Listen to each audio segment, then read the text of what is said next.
Thank you for staying with us here on the WHHI-TV Daily News. With me now is Cinda Seamon, and she has a little bit of a new title. Of course, she's with Hilton Head Fire and Rescue, but I'm gonna look at this one because it's a long one. It's a little long. It's Community Risk Reduction and Outreach Program Coordinator. So welcome, as always. Thank Good to see you.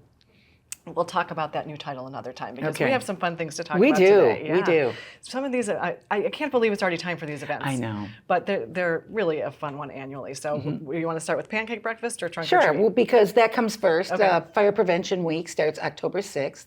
This year's theme is Smoke Alarms, Make Them Work for You. Now, the only way they can work for us is if they're working. Right.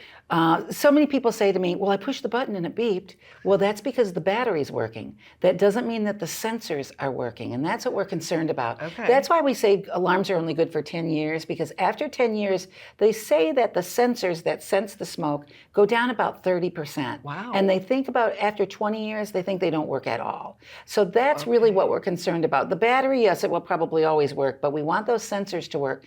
You know, in the 70s, we had more time to get out. We had more natural products. You had a little bit more time. Now with new synthetics and different materials that they burn hotter, faster, more toxic, we have less time to get out. So it's really important that those smoke alarms are working. They are a first warning to get out in case of fire.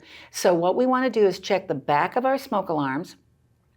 If a circle has a corner, it'd be the lower right-hand corner that has a very little teeny, it'll say June 2020 or June 2010. It'll give you. So look at that and pay attention to that, because another thing is after 10 years, they'll start to act up on you. They may start to activate for no reason at all. You'll change the batteries, they'll still activate and be doing kind of weird things. That's all another clue that, look, I'm going bad, you need to change me. So let's stay on top of that, check the back of those alarms.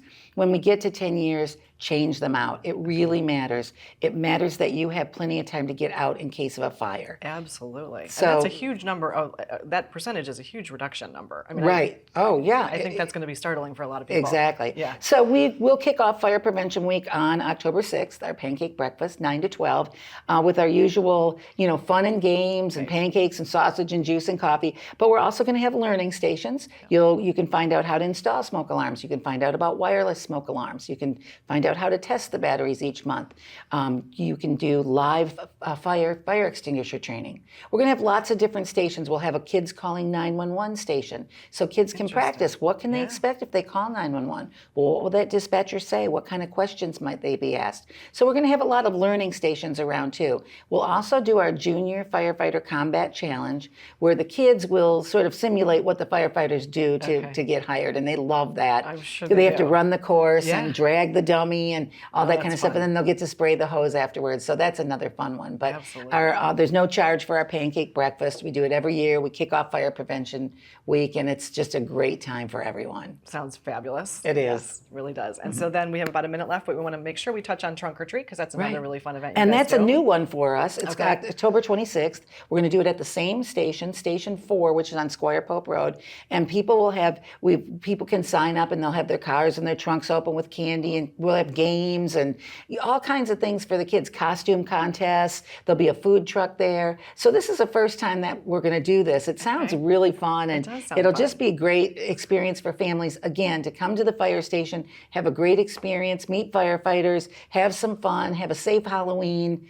So it makes it really safe for everybody. Exactly. It's a great activity for families and kids. Awesome. Well, I think these are two fantastic events that everybody should mark their calendars. So October 6th is the first one, and October 24th is the second 26th. one. 26th. I'm sorry. I don't have my glasses on, so I didn't read that right. It's okay. And it's a Saturday. It's from 5 to 8. So it's just a perfect little amount of time, for everyone to come over and have some fun. Absolutely. Well, Cinda, it's always a pleasure to see you, and you give us such great information. We appreciate seeing you every month. Great. Thanks so much.